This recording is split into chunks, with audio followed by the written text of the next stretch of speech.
Assalamualaikum warahmatullahi wabarakatuh. Saya Nabila Mahputri dari semester 3C. Di sini saya akan mereview materi hukum pidana lanjutan dari bab 1 sampai bab 3. Yang pertama bab 1, percobaan atau fogging. Sifat percobaan adalah 1.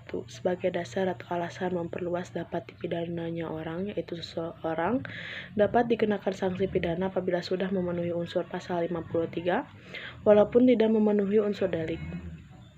2. Sebagai dasar atau alasan memperluas dapat dipidananya perbuatan, yaitu bahwa tindak pidana percobaan merupakan satu tindak pidana yang bulat dan lengkap.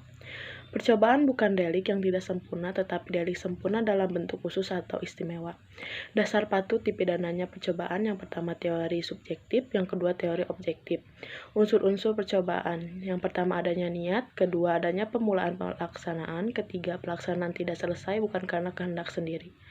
Bab 2, penyertaan atau deal naming. Pengertian penyertaan. Penyertaan adalah apabila suatu tindak pidana terlibat lebih dari satu orang atau beberapa orang melibatkan diri dalam satu tindak pidana.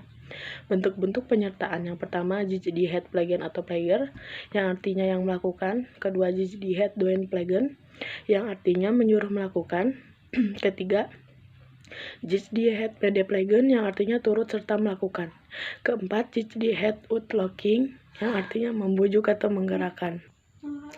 Kelima, die het medepletegheid, yang artinya membantu melakukan. Bab 3, perbarengan atau gabungan tindak pidana.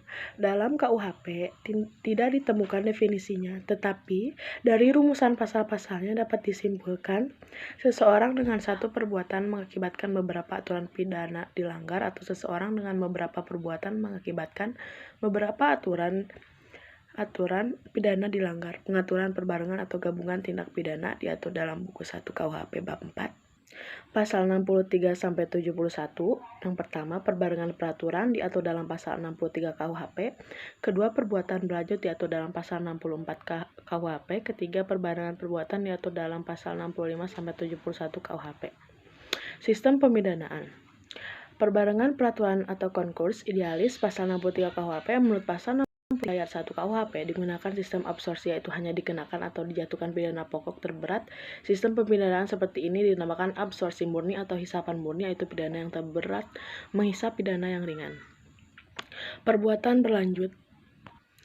Menurut pasal 64 ayat 1, berlaku sistem absorpsi, yaitu hanya dikenakan satu aturan pidana, dan jika berbeda-beda dikenakan ketentuan yang memuat ancaman hukuman pidana pokok yang terberat. Pasal 64 ayat 2 merupakan aturan khusus dalam pemalsuan dan perusakan mata uang. Pasal 64 ayat 3 merupakan ketentuan khusus dalam hal kejahatan-kejahatan ringan yang merupakan perbuatan berlanjut. Perbarengan perbuatan pasal 65 sampai pasal 71 KUHP.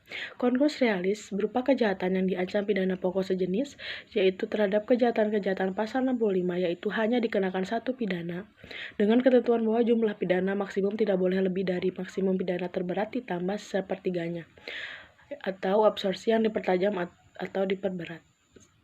Sekian dari saya. Wassalamualaikum warahmatullahi wabarakatuh.